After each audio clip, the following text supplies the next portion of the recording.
이 시간 우리에게 주시는 하나님의 말씀은 신약성경 누가복음 8장 22절로 25절의 말씀입니다.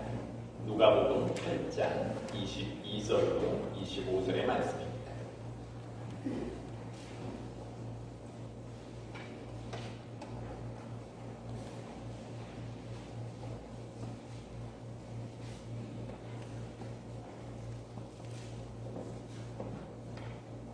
말씀을 공독해 오리겠습니다. 하루는 제자들과 함께 배에 오르사 그들에게 이르시되 호수 저편으로 건너가자 하시매 이에 떠나 행선할 때에 예수께서 잠이 드셨더니 마침 강풍이 호수로 내리침에 배에 물이 가득하게 되어 위태한지라 제자들이 나와 깨어 이르되 주여 주여 우리가 죽겠나이다 한데 예수께서 잠을 깨사 바람과 물결을 꾸짖으시니 이에 그쳐 잔잔하여 지더라. 제자들에게 이르시되 너희 믿음이 어디 있느냐 하시니 그들이 두려워하고 놀랍게 여겨 서로 말하되 그가 누구이기에 바람과 물을 명하에 순종하는가 하더라. 아멘. 오늘은 본문 말씀을 중심으로 광풍을 이기는 성미의 삶이라는 제목으로 은혜를 나누도록 하겠습니다. 예수님께서는 제자들을 부르시고 제자들을 통하여서 많은 훈련들을 시킨 이후에 하나님의 나라와 의를 이루어 가기를 원하고 계셨죠. 그래서 제자들은 이론적인 배움과 함께 또 실질적인 그러한 삶의 자리에서 실기 수업을 이렇게 병행하는 삶을 살았다라고 할 수가 있습니다. 예수께서는 친히 제자들에게 본을 보여주시고 어떻게 사역하는가 하는 것들을 친히 가르쳐 주셨어요. 그래서 우리가 예수님의 3대 사역이라고 이렇게 정리를 해보면은 가르치시고 치유하시고 복음을 전파하시는 3대 사역을 하셨지요. 예수님께서 이 사역을 감당하신다고 많이 피곤하셨던 것 같습니다. 그래서 오늘 본문 속에 보면 예수님께서는 제자들에게 호수 저편으로 건너가자 하시고 예수님은 이내 잠이 드셨지요. 그런데 제자들이 배를 저어서 건너가는 도중에 큰 강풍을 만나게 되어지죠. 그 강풍으로 인하여서 여러 어려움을 당하고 결과적으로는 예수님을 깨우죠. 깨워서 예수님께서 일어나셔서 24절의 말씀에 보면은 예수께서 잠을 깨사 바람과 물결을 꾸짖으시니 이에 그쳐 잔잔하여지더라 라고 기록합니다. 즉 예수님께서 강풍이 그 문제를 해결하여 주시고 난 이후에 연이어서 제자들에게 하나의 중요한 가르침을 주고 계시죠.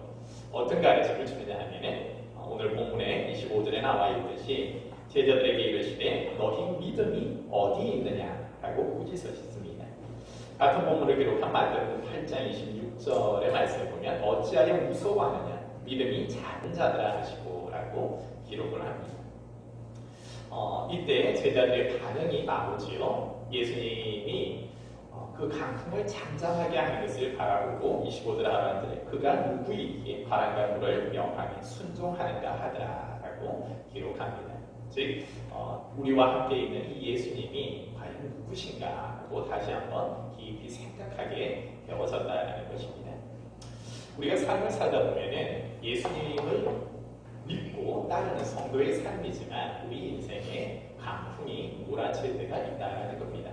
지금 제자들이 예수님과 함께 배를 타고 있지만 그 배에 강풍이 몰아쳐서 제자들이 우리가 죽게 되었다. 그 강풍 때문에 두려움과 무서움에 빠지는 것처럼 성도들의 삶에 있어서도 언제든지 이런 강풍이 몰아칠 때가 있다는 것이지요.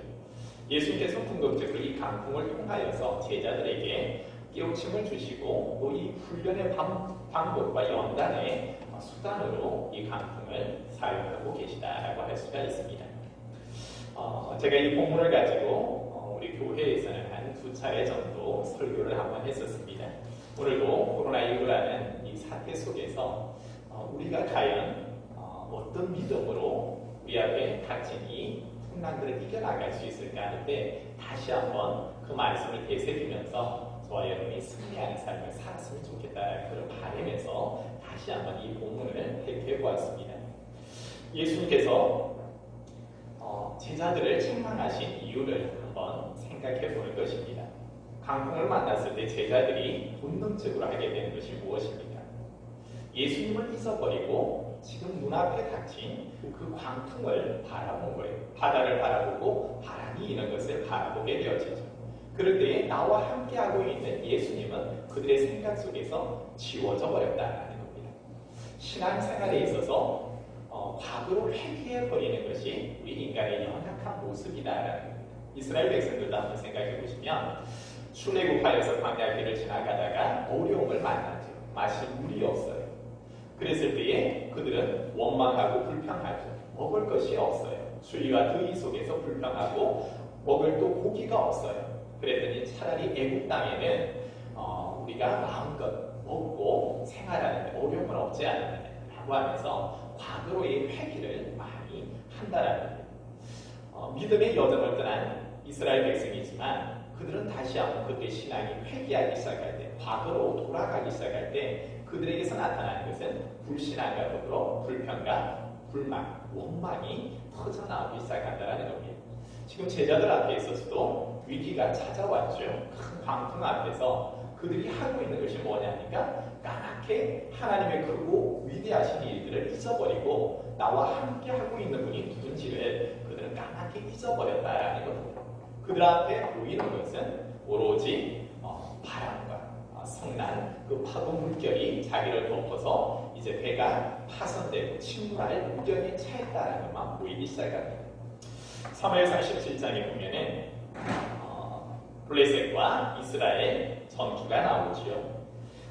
에베스다민 전쟁이 그 전쟁인데 이 전쟁에 있어서 우리가 잘 아는 골리앗이 이스라엘 군영 앞에 나와서 조롱하지요. 그럴 때 이스라엘 백성들이 어떻게 합니까? 그들은 두려워서 무서워하고 두려워해서 떨었다라고 이야기를 합니다. 하나님의 백성이지만 사울과 그리고 이스라엘의 군사들이 그 진영을 치고 있었지만 이방인 블레셋 장군이 나와서 호령할 때에 그들은 두려워서 떨었어요. 그럴 수밖에 없는 것이 키가 2m 80이 넘죠. 3m에 가까운 그 키와 완전 무장을 하고 나온 그 장수와 대결해서 이길 자가 없다라고 생각했기 때문입니다. 즉 인생 앞에 우리의 인생 앞에 골리앗이 서 있을 때 우리는 그 풍채를 보고 외형을 보고 두려워 떨면서 정작 잊어버리는 것이 하나님을 잊어버린다는 겁니다. 그럴 때 예수님께서 지금 이 광풍을 통하여서 광풍이 있는데 예수님이 주무셨다라고 했는데 정말 깊은 잠에 계셨겠습니까? 오히려 제자들이 무엇을 하고 있는가 하는 것을 유심히 또 보시면서 그 가운데서 가르침을 주시고자 하는 거 있지 않겠습니까? 제자들은 저마다 또 자기 경험을 의지하여서 이 난간을 좀 헤쳐나가 보려고 합니다. 그런가 하면 두려움에 떨어서 오늘 본문 속에서도 주여 주여 두 번이나 반복하고 있는데 정말 다급하여서 이제 내 생명이 위급함을 이렇게 잘 표현해주고 있죠. 예수님 아님이 이제 죽게 되었는데 예수님 지금 잠잘 때가 아닙니다. 우리 좀 살려주세요 하고 그렇게 다급하게 예수님을 그제서야 찾고 있다는 것이지요. 그런데 하나님의 큰 일을 감당할 제자들의 믿음이 이만한 믿음을 가지고는 이제 예수님이 부활 승천하시고 난 이후에 제자들이 그 사역을 감당하며 하나님의 영광을 올려드려야 하는데 예수님이 만난 그 환난보다 그 강풍들이 더 많이 일어나게 됐는데 그때마다 제자들이 이런 모습을 보인다면 어떻게 하나님의 일을 감당할 수 있겠습니까? 제가 예전에도 한번 비유를 들어 말씀드렸지만 군인이 전쟁터에 나아갔어요. 전쟁터에 나아갔을 때에 싸우러 분명 나아갔는데 적이 너무나도 강해 보여서 다시금 돌아와서 예수님 어떻게 할까요? 묻는 것이 아니에요. 군인은 그 전장터에 나아갔으면 그 적과 싸워 이길 수 있는 힘이 있어야 돼요. 그리고 성전가를 가져와야 되는데 무서우면 다시 돌아오고 하는 것은 어린 아이와 같은 믿음이다라고 할 수가 있는 것입니다. 마태복음 8장 1절부터 13절의 말씀을 보면 두 사람의 믿음에 관한 이야기가 나옵니다. 하나는 나병 환자에 관한 이야기가 나오고 또 한 가지는 백부장에 관한 이야기가 나옵니다. 남의 환자는 자기에게 있어서 그 병이 있기에 그 병을 고치고자 예수님 앞에 나오지요. 그래서 예수님 한다라는 거예요. 적어도 백부장의 믿음은 되어야지. 백부장보다 더 믿음이 있어야만이 이 일을 감당하게 되겠죠. 그럴 때에 궁극적으로 예수님께서 제자들에게 원하는 것은 무엇인가? 믿음 없음을 책망하고 계셨죠. 어찌하여서 너희가 무서워하느냐? 믿음이 없는 자들아 라고 했고, 오늘 본문 말씀에는 너희 믿음이 어디 있느냐라고 믿음에 관한 이야기를 지금 하고 있다는 것입니다. 여러분, 우리 인생에 있어서 믿음에 대해서 생각할 때에 우리는 두 가지를 한번 생각해야 하는 것입니다. 첫째는 나와 지금 함께 하고 계시는 예수님이 누구신가 하는 것에 대한 확실한 이해가 있어야만, 자기의 신앙 고백이 있어야만 그것에 대한 믿음이 생기기 시작한다는 겁니다. 즉 제자들에게 있어서 예수님이 함께 배에 타고 계셨지만 제자들은 문제 앞에서 예수님에게 관심을 갖기보다 오히려 그들을 이제 위협하는 광풍에 더 마음이 뺏겨버렸죠. 즉 예수님이 누구신가라고 지금 제자들은 이해하고 있느냐 하면은 지금 가르치고 치유하시고 전파하시면서 때로는 병든 자를 치유하시고 귀신들을 축출하시고 하나님의 복음을 전하고 있지만 그들은 예수님을 위대한 선지자 중에 한 사람으로 보고 있는 거예요. 진정한 예수님이 누구신가 할 때 이후에 제일 마지막 절 25절에 이야기하고 있듯이 그들은 그가 누구이기에 바라는가 누를 명하여 순종하는가라고 이야기를 하고 있죠. 즉 예수님께서 말씀을 한번 하시니까 바람과 바다로 잠잠하여지고 그 풍랑이 잠잠하여지는 것을 볼 때에 예수님에 대한 새로운 이해가 그들에게 생겨졌다는 거예요. 예수님은 다만 옛날의 선지자들과 같은 위치에 있는 것이 아니라 그가 말씀하시니 자연 세계까지 순종한다 하는 거죠. 그럴 때에 그들의 믿음의 고백, 신앙 고백의 차원이 좀 더 깊어지죠.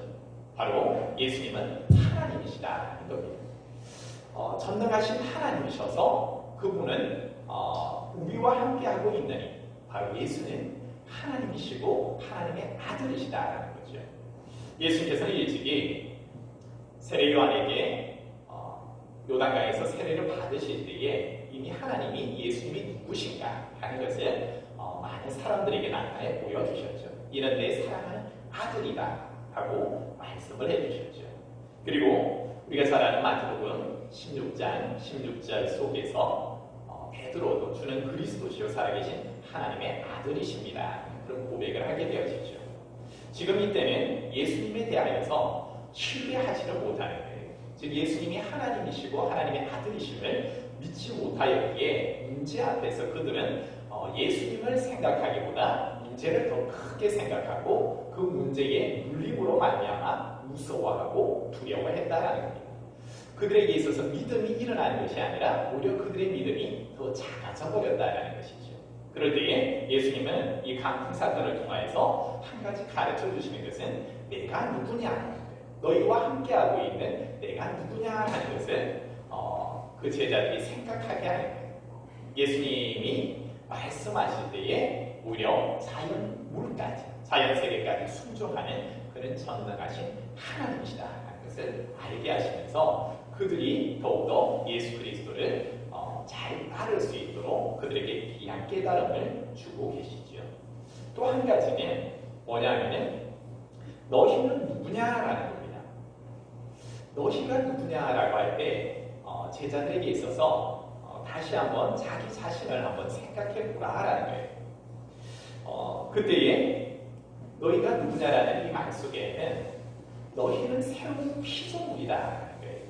너희는 옛 사람이 아니라 내가 너희를 불러 지명하여 불렀다라는 거죠.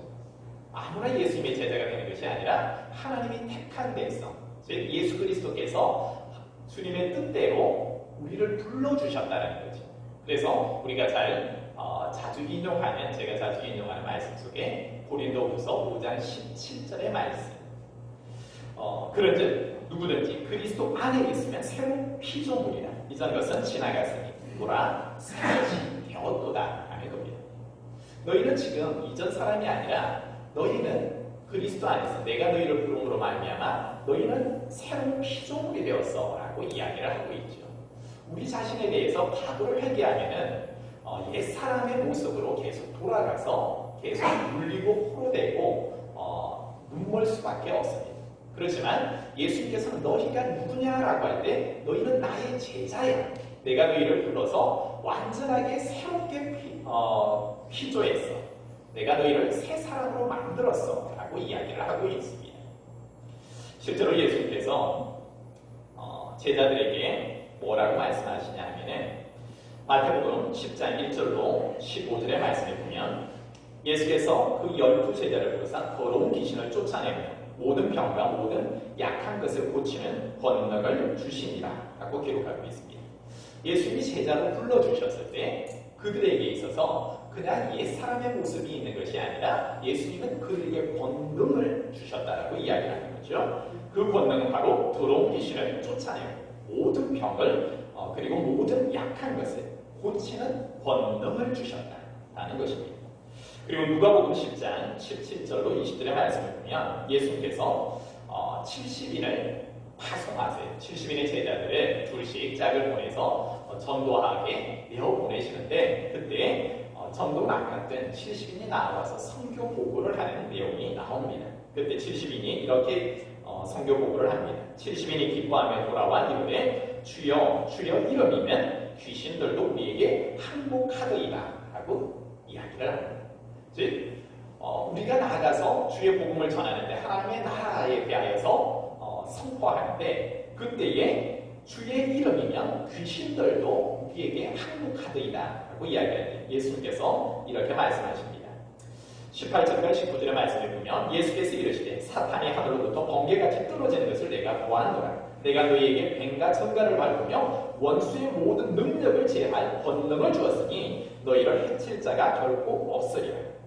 즉 예수님께서는 제자들을 파송하셨고 그 말씀을 따라서 70인이 나아가서 복음을 전하고 귀신 들린 자들 때로는 병든 자들에게 나아가서 예수 그리스도 이름으로 선포하였더니 어떻게 되었는가 할 때 오히려 귀신도 떠나가고 우리에게 항복을 하더이다 라고 할 때 예수님께서 내가 너희에게 뱀과 전갈을 밟고 원수의 모든 것을 제어할 권능을 너희에게 주었다고 이야기합니다. 다시 본문 말씀으로 돌아와 보면 제자들에게 있어서 예수님은 너희가 누구냐라고 할 때 너희는 옛사람이 아니야. 너희는 새로운 피조물이야. 그리고 새로운 피조물인 너희에게 나는 권능을 주었어. 즉 하나님의 나라에서 그 사역을 감당할 수 있는 권능을 주었고 내가 귀신을 축출하고 때로는 병든 자를 치료하고 하나님 나라를 증거하는 것처럼 너희에게 그 권능을 이미 주었어 라는 거예요. 그런데 너희는 그 권능을 가지고 이 광풍 앞에서 무엇을 하고 있느냐? 너희가 그 권능을 가지고 믿음을 세워서 이기는 것이 아니라 그 강풍 앞에서 너희의 믿음이 한없이 작아지고 이것을 왜 활용하지 않느냐? 너희의 믿음이 어디 있느냐라고 지금 책망하고 있는 거예요. 그럴 때 예수님께서는 궁극적으로 훈련을 다시 한번 제자들에게 시키면서 너희가 누구인가를 잘 생각해봐라. 첫 번째는 내가 누구냐라고 할 때 나는 바람과 바다도 잠잠하게 하는 전능하신 하나님이라는 거죠. 그리고 두 번째는 너희는 누구냐라고 할 때 내가 너희에게 모든 권능을 주었고 너희는 더 이상 옛 사람이 아니라 새로운 사람이고 그 새로운 사람에게 나는 모든 것을 제어할 권능을 너희에게 이미 주었어. 그렇다고 하면 너희가 행해야 하는 것은 바로 이 권능을 가지고 옛 사람으로 회개하는 것이 아니라 과거로 회개하는 믿음이 아니라 담대히 그 강풍 앞에서 이제는 너희는 믿음으로 선포하는 자가 되어야 한다는 것입니다. 그래서 제가 자주 우리 성도님들에게 말씀드리죠. 믿음의 꽃은 선포 기도예요. 이 선포 기도를 할 수 있는 사람은 예수님에 대한 확실한 자기의 신앙 고백이 없는 사람, 예수님이 누구신가에 대한 확실한 고백이 없는 사람은 절대 선포 기도할 수 없습니다. 그리고 내가 누구인가라는 것을 의심하기 시작할 때 이 선포 기도는 나오지 않습니다. 그냥 믿음의 초신자들이 나병 환자된 사람이 자기의 병듦에 따라서 주여 내 나를 고쳐주옵소서 할 정도의 믿음까지는 가능합니다. 그러나 하나님의 영적인 전쟁터에서 수없이 밀려오는 그 광풍들 앞에서 내 광풍뿐만 아니라 옆에 있는 많은 사람들의 그 풍랑을 잠잠하게 할 수 있는 정말 하나님이 기뻐하는 믿음까지는 나아가지 못한다는 겁니다. 그래서 지금 예수님은 너희들이 누구냐? 너희들은 나의 제자야. 그럴 때에 너희의 믿음의 눈을 다시 한번 뜨기를 원하는데 너희는 나에 대한 분명한 신앙 고백을 가져. 나는 전능한 하나님이라는 것과 그리고 너희가 누구냐? 너희는 바로 새로운 피조물로서 내가 너희에게 모든 권능을 주었어. 고로 너희들은 이 권능을 잘 활용하는 자가 되어야 한다라고 이야기를 하고 있는 것입니다. 실제로 다시 한번 구약의 블레셋과의 전쟁으로 한번 나아가 보면 골리앗이 전쟁터에서 호령할 때에 사울과 그의 군사들은 두려워서 숨었지만 그러나 작은 소는 다윗을 한번 생각해 보세요. 무장을 하고 나간 것이 아니에요. 그는 무엇으로 나아가죠? 바로 내 앞에 있는 문제보다 하나님의 백성들이 사울 왕이 두려웠다는 골리앗보다 그가 더 보는 시선이 벌써 다르죠. 나와 함께 하시는 하나님을 보고 있죠. 문제를 바라보는 것이 아니라 믿음의 사람은 그 문제보다 더 크신 하나님을 보는 사람이에요. 그래서 다윗은 사무엘상 17장 45절의 말씀 속에 뭐라고 기록하고 있습니까? 다윗이 블레셋 사람에게 이르되 너는 칼과 창과 단창으로 내게 나오거니와 나는 만군의 여호와의 이름 곧 내가 모욕하는 이스라엘 군대의 하나님의 이름으로 내게 나아가노라 하고 이야기합니다. 즉 다윗은 위기 앞에서 그가 바라보고 믿음을 세우는 것은 만군의 여호와 하나님이 나와 함께 하신다라는 것이었죠. 그리고 믿음을 세워버리는 거죠. 그리고 나아가노라라고 선포하죠.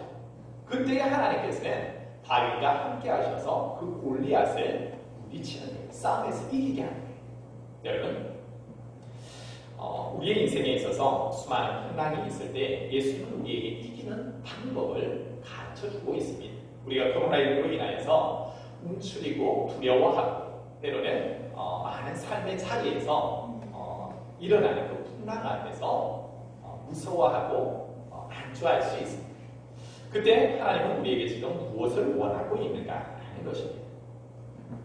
바로 우리에게 궁극적으로 원하시는 하나님의 뜻은 너희가 믿는 예수님이 누군가 라고 할 때 예수의 이름에 능력이 있다는 겁니다. 너희는 새로운 피조물인데 너희와 함께하는 이가 있어. 임마누엘의 하나님, 즉 예수 그리스도가 너희 안에 있어. 제가 자주 고백하는 고린도후서 13장 5절 말씀에 사도 바울이 그리스도가 어디 계시냐? 내 안에 예수 그리스도가 계시고 그분이 내게 말씀하시고 나는 그분의 말씀을 따라서 순종하고 그분이 선포하라 하는 것은 선포하는 자로 선다는 것이죠. 즉 예수 그리스도는 오늘 우리에게 뭐라 말씀합니까? 전능하신 하나님께서 내 안에 계시고 내가 너희와 함께하고 있다는 것. 문제를 만날 때 여러분이 보아야 하는 것은 내 안에 계신 예수 그리스도를 바라볼 수 있기를 소망합니다. 문제를 바라보면 한없이 두려워하고 염려가 내게 찾아오고 눌릴 수밖에 없지만 문제 앞에서 강풍 앞에서 예수님이 제자들에게 바라보게 하는 것은 바로 하나님 내 안에 계신 그리스도를 보게 하는 겁니다. 그리고 그 예수 그리스도의 말씀을 듣게 하는 겁니다.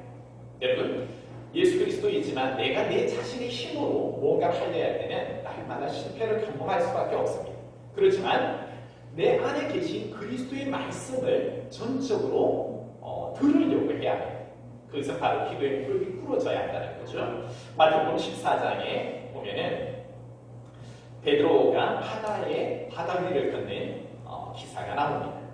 마태복음 14장 22절로 33절의 말씀에 보면 바다 위를 걸어오시는 예수님의 모습을 바라보면서 제자들은 두려움인가 하는데 예수님께서 내니 두려워하지 말라라고 하죠. 그때 28절의 말씀에 보면 베드로가 대답하여 이르되 주여 만일 주님이시거든 나를 명하사 물 위로 오라 하소서 하니 오라 하시니 베드로가 배에서 내는 물리를 걸어서 예수께로 가되라고 기록하고 있습니다.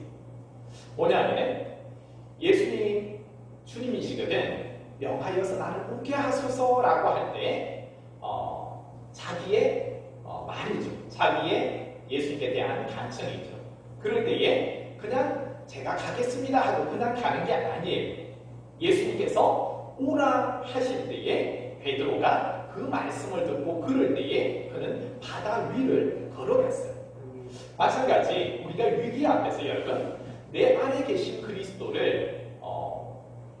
누구인가라고 할 때 전능하신 하나님이다 할 때 그분을 전적으로 신뢰하는 거예요. 그리고 그분의 말씀을 그 상황 속에서 듣고자 하는 거예요. 내 힘이 본능적으로 내 생각이 움직이는 것이 아니라 오히려 이 위기 앞에서 전능하신 하나님께서 이 광풍을 통하여서 일하고자 하심이 무엇입니까? 하는 거죠. 그럴 때에 주님이 주시는 말씀을 내 가운데 이렇게 담아야 됩니다. 제가 이 본문을 설교할 때도 마찬가지죠. 예수님이 제자들에게 말씀을 주셨을까요? 안 주셨을까요? 이미 말씀을 주었죠. 근데 제자들이 그 말씀을 무시해버리고 생각하지 않은 것이었어요. 뭐라고 말씀을 주셨습니까? 22절 하반절에 보면 이러시되 호수 저편으로 건너가자 하시네 하고 표현하고 있죠. 이미 제자들은 예수님은 제자들에게 그들에게 행해야 할 바를 가르쳐 주셨어요. 말씀을 주셨죠. 이 편에서 저편으로 건너가자라고 말씀을 주셨다고 하면은 제자들이 세워야 하는 것은 전능하신 하나님께서 물리를 걸으라 하신다.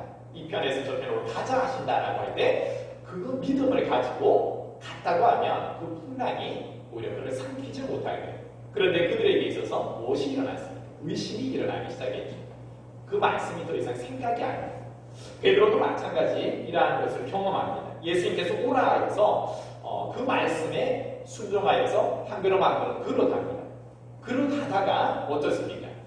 예수를 끝까지 바라보지 못하고 바람을 보는 거예요. 30절의 말씀에 보면 바람을 보고 무서워 빠져가는지라 소리질러 이르되 주여 주여 나를 구원하소서라고 이야기를 합니다. 즉 베드로가 물속으로 다시 한번 빠지는 것은 예수님을 바라보는 것 아니라 신뢰하는 것 아니라 다시 한번 세상을 바라보는 거죠. 바람을 바라볼 때에 그는 빠져가기 시작합니다. 믿음이 다시 한번 잡을 수밖에 없고 다시 환란 속에 그가 놓일 수밖에 없다. 그때 예수님께서 베드로의 손을 붙잡으시며 이렇게 말씀하십니다. 믿음이 작은 자여 왜 의심하였느냐 하시고 라고 표현합니다. 즉 왜 의심을 했느냐? 왜 의심을 했느냐?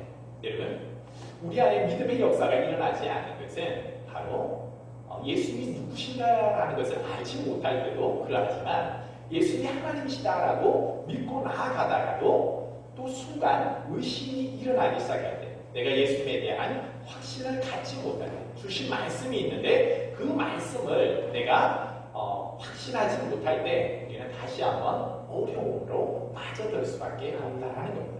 예수님이 가라 하라 하신다면 예수님이 싸움의 대장 되셔서 가라 한다면 골리앗이 앞에 있다 할지라도 다윗이 나는 만군의 여호와의 이름으로 나가노라 해서 나아가다가 가까이 가보니까 골리앗이 너무 커서 다시 한번 의심하고 두려워서 도망쳐오는 것이 아니죠. 만군의 여호와의 이름으로 나아간다라고 했으면 끝까지 가서 그 골리앗을 물리치는 거예요. 즉 예수님이 내게 주신 말씀을 가지고 그 어려움 속에서 광풍을 잠잠하게 만드는 거예요. 예수님께서 그 모범을 보여주시죠. 잠에서 깨셔서 어떻게 합니까? 그 집어삼키려 하는 광풍을 향하여서 바람아 바다야 잠잠하라 라고 이야기를 하죠. 그래서 바람과 물기를 꾸짖으셨으니 바로 나타나는 것은 잠잠하여 지더라 하는 겁니다. 그 광풍이 사라지고 문제가 사라지더라 하라는 겁니다. 여러분 우리 인생 가운데 예수님께서 주신 것이 무엇이냐면 바로 모든 것을 제어할 수 있는 권능을 새로운 사람에게 주었고 즉 새 사람에게 예수 그리스도의 이름을 주었어요. 그리고 예수 그리스도의 영을 주었죠. 그럴 때에 너희가 세상에서 풍랑을 만날 때에 이길 수 있는 것은 뭐냐 하면 내 안에 계신 예수 그리스도의 말씀으로 너희가 이긴다라는 거예요. 너희의 힘은 아니지만 제가 자주 말씀드리는 영은 영으로 싸워 이겨야 되는 거죠. 예수의 영은 모든 것을 가능하게 하죠. 그럴 때에 내 안에 계신 그리스도의 말씀을 나는 듣고 그분이 생각나게 하고 이미 내게 주신 말씀, 여러분이 성경 말씀을 읽을 때 그 말씀이 여러분을 찌를 때, 심령과 목소리를 찌를 때, 설교 말씀을 들을 때, 고넬료 가정 속에서 설교 말씀을 들을 때에 베드로의 설교 가운데 하나님의 성령이 임하죠. 그 말씀을 들은 자에게 놀라운 변화들이 일어나지 않습니까? 하나님의 영을 체험하지 않습니까? 그로 말미암아 세상이 감당하지 못하는 자가 되어져 버리죠. 우리에게 있어서 하나님은 권능을 주셨는데 바로 예수 그리스도의 이름을 주셨고 그의 말씀을 담아 주셨어요. 그럴 때 환난 앞에서 저와 여러분은 얼마만큼 이 권능을 잘 활용하느냐라는 거예요. 저와 여러분이 인생의 문제를 만날 때 확신해야 하는 것이 있습니다. 그것은 예수님의 말씀인 줄 믿습니다. 제가 자주 말씀드리는 여러분 이 말씀을 확신하십시오. 요한복음 14장 13절로 14절의 말씀 속에 뭐라 말씀하셨습니까? 예수님께서 주신 말씀입니다. 너희는 내 이름으로 무엇이든지 무엇을 구하든지 내가 행하리니 이는 내 아버지로 하여금 아들로 말미암아 영광을 받으시게 하려 함이라. 내 이름으로 무엇이든지 내게 구하면 내가 행하리라. 여러분, 예수님께서 내 안에 계신 그리스도께서 너희는 내게 무엇이든지 구하라. 그러면 나는 너희의 구하는 그 말에 듣고 내가 행함으로 그 모든 문제를 해결해 주겠다 하고 약속해 주셨다. 이미 우리에게 주신 말씀이 제자들에게 이 편에서 저 편으로 건너가자 하신 것처럼 이미 우리에게 믿음의 성도들에게 새로운 사람들에게 새로운 피조물들에게 권능을 주시면서 바로 너희들이 세상을 이길 수 있는 힘은 바로 그리스도, 내 안에 계신 그리스도를 확신하고 그의 이름으로 무엇이든지 구하면 내가 행하겠다라는 것입니다. 이러한 믿음을 가지고 실제적으로 나아간 사람들은 승리의 삶을 살죠. 예수님의 말씀을 따라 둘씩 짝을 지어 나간 70명의 그 제자들, 특별히 그 제자들에게 있어서는 예수님께서 12제자와는 다르게 이미 권능을 주시고 내보낸 게 아니에요. 그들이 그 말씀, 나가라 한 말씀 받고 나아갔을 때 예수 그리스도의 이름을 선포할 때에 그 가운데서 하나님의 영이 함께함으로 모든 귀신들이 떠나가는 역사가 있습니다. 예수님께서 이후에 그들에게 말씀하실 때 예수님 우리를 내보내놓고 가만 홀로 계시는 분이 아니라 전능하신 하나님은 늘 우리와 함께 하시는 분이세요. 마가복음 16장에도 제자들을 보내시면서 제자들이 그 말씀 순종하여 나아갈 때 예수님께서도 예수의 영이 그들과 함께 하셨다. 임마누엘의 하나님이 함께 하시고 늘 우리와 함께 하시는 그 하나님께서 그의 이름, 즉 위기 앞에서 수많은 문제 앞에서 제자들이 먼저 생각해낸 것은 문제가 닥쳤을 때 예수의 이름이죠. 전능하신 예수 그리스도의 이름을 의지하고 이제는 문제를 보고 예수님을 잊어버리는 게 아니라 하나님을 잊어버리는 것이 아니라 제일 먼저 본능적으로 튀어나온 것이 바로 예수의 이름이죠. 그 이름으로 나아갈 때 귀신의 권세가 오히려 귀신들도 굴복하리라 고백이 나오는 것입니다. 마찬가지 사도행전 3장 1절로 10절의 말씀, 제가 자주 인용하는 베드로가 성전미문에서 안전뱅이를 일으키는 치유 사건이 있었고 마찬가지죠. 이제 베드로는 이미 이 광풍의 사건을 통하여서 한번 경험한 바가 있어요. 그럴 때에 안전뱅이로 있는 그를 보게 하실 때에 그가 나아가서 이렇게 선포하죠. 사도행전 3장 6절의 말씀에 보면 베드로가 이르되 은과 금은 내게 없느니와 내게 있는 이것을 내게 주노니 나사렛 예수 그리스도의 이름으로 일어나 걸어라. 오른손을 잡아 이르더니 발과 발목이 곧 힘을 얻고 뛰어들으며 그와 함께 성전으로 들어가서 그 기도하고 뛰기도 하며 하나님을 찬송하더라 하고 기록합니다. 즉 예수님의 제자들이 이제 한 것을 보십시오. 수많은 인생의 문제들이 그들 앞에 놓여지는데 그들이 그 문제를 바라보고 두려워하는 게 아니에요. 문제 앞에서 제일 먼저 나오는 것이 예수 그리스도의 이름으로 선포해야 되죠. 그럴 때에 그 선포에 내 안에 계신 그리스도께서 그것을 들으시고 주님이 행하시고 치유가 일어나죠. 베드로가 사내들이 공예에 잡혔죠. 너 더 이상 복음 전하면 너 더 큰 어려움 겪을 거야. 심히 경고를 하죠. 위협을 하죠. 웬만하면 그 위협 앞에서 두려워 떨면서 자기의 살 길을 찾아가겠죠. 그럴 때 베드로가 그 위협 앞에서도 굴하지를 않죠. 하나님께 순종하는 것과 너희에게 순종하는 것, 어떤 것에 내가 순종해야 하겠느냐. 오히려 베드로에게 있어서는 나와 함께 하시는 하나님을 보는 거예요. 그리고 그곳에서 담대히 선포하는 거예요. 그럴 때에 또 수많은 사람들이 주께로 돌아오는 역사가 있는 거예요.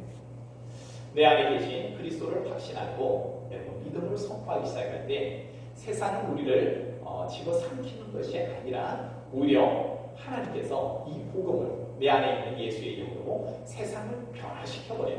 어둠이 빛을 이렇게 가릴 수가 없어요. 빛이 바로 어둠을 물러나게 하는 줄 믿습니다.